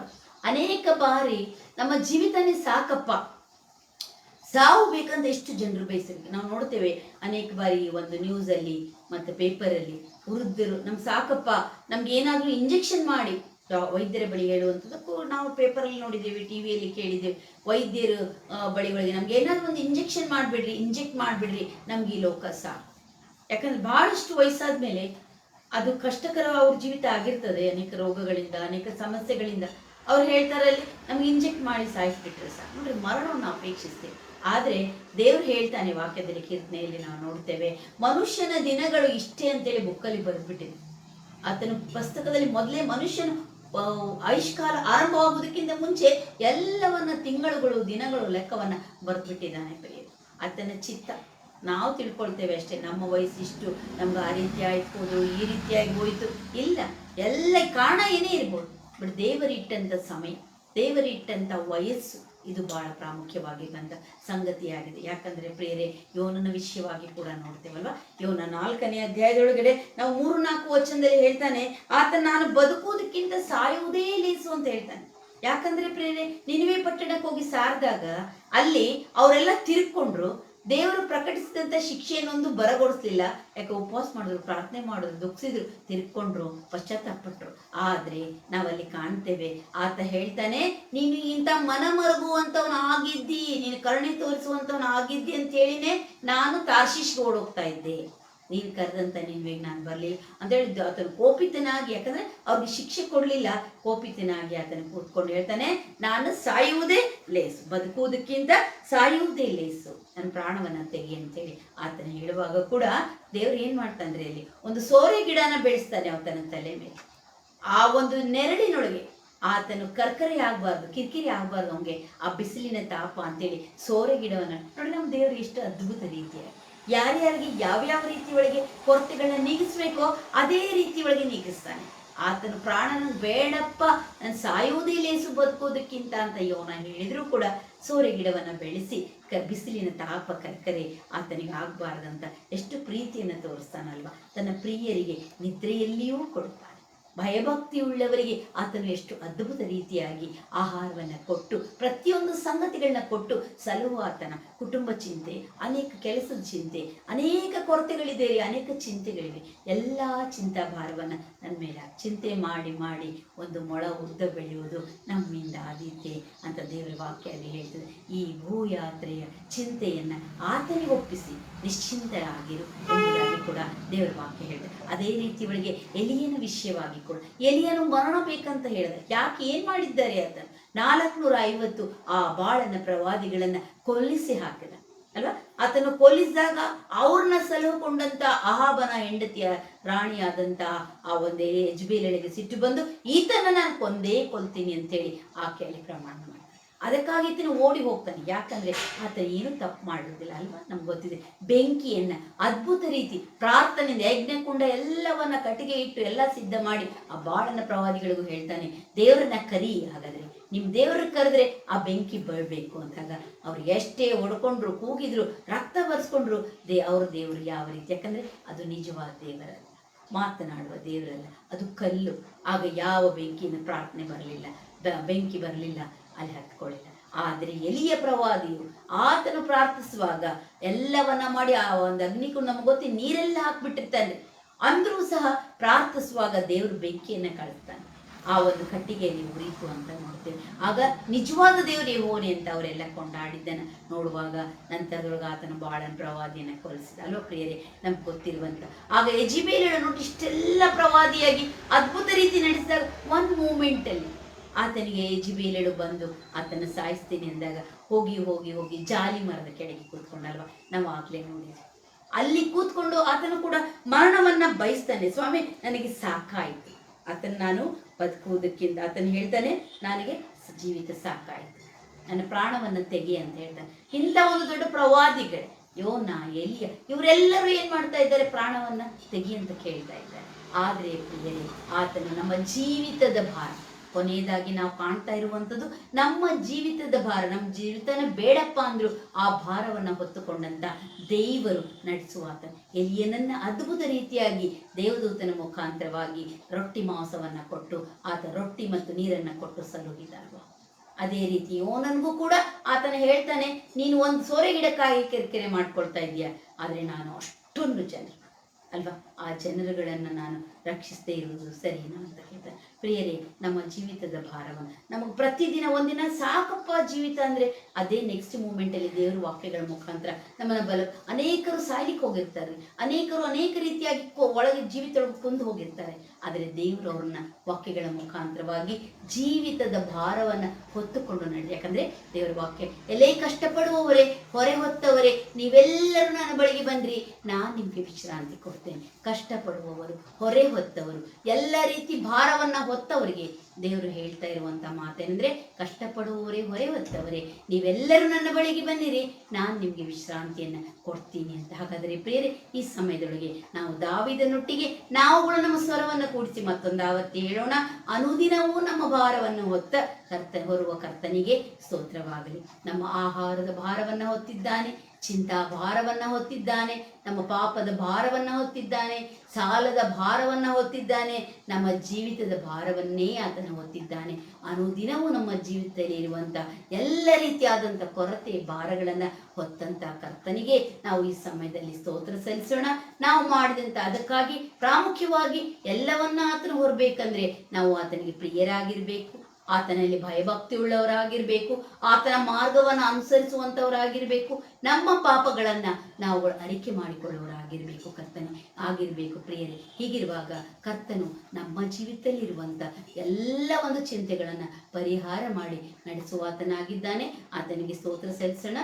ದೇವರಿ ವಾಕ್ಯಗಳನ್ನ ಆಶೀರ್ವದಿಸಲಿ. ಪ್ರಾರ್ಥನೆ ಮಾಡಿಕೊಳ್ಳೋಣ. ಹೌದು ಕರ್ತ, ವಾಕ್ಯಗಳ ಮುಖಾಂತರವಾಗಿ ಮಾತನಾಡಿದ ಕರ್ತನೆ, ಅದಕ್ಕಾಗಿ ಸ್ತೋತ್ರ. ಅಂದು ದಾವೀದನು ಕೂಡ ತನ್ನ ಜೀವಿತವನ್ನ ನೆನೆಸ್ಕೊಂಡು, ಅನುದಿನವೂ ನೀನು ಮಾಡಿದ ಸಹಾಯವನ್ನ ನೆನೆಸ್ಕೊಂಡು ಅನುದಿನವನ್ನ ನಮ್ಮ ಭಾರವನ್ನ ಹೊರುವಂತ ಕರ್ತನಿಗೆ ಸ್ತೋತ್ರ ಹೇಳಿದ ಹಾಗೆ ಕರ್ತನೆ, ಈ ಸಮಯದಲ್ಲಿ ಕೂಡ ನಾವು ನಿನಗೆ ಸ್ತೋತ್ರವನ್ನ ಸಲ್ಲಿಸ್ತೇವೆ. ನಮ್ಮ ಜೀವಿತದ ಆಹಾರದ ಕೊರತೆ, ನಮ್ಮ ಜೀವಿತದ ಕುಟುಂಬಗಳ ಕೊರತೆ, ಅನೇಕ ಚಿಂತೆಗಳು, ಮಕ್ಕಳಿಲ್ಲದವರಿಗೆ ಮಕ್ಕಳಿಲ್ಲದ ಚಿಂತೆ, ಆ ಸಾಲದ ಭಾರ, ಚಿಂತಾ ಭಾರ, ಜೀವಿತದ ಭಾರ ಎಲ್ಲವನ್ನು ಕರ್ತನೆ ನೀನು ನಿನ್ನ ಮೇಲೆ ಹಾಕೊಂಡು ಅನುದಿನವೂ ನಮ್ಮನ್ನ ಸಲಹುವಾತನಾಗಿದ್ದಿ, ಸಾಕಿ ಸಲಹುವಾತನಾಗಿದ್ದಿ. ನಿನ್ನ ಭೂಯಾತ್ರೆ ಚಿಂತೆಯನ್ನ ನನ್ನ ಮೇಲೆ ಇಟ್ಟು ಭರವಸೆಂದಿರಿ ಅಂತ ಹೇಳಿದ್ದಿ ಕರ್ತ.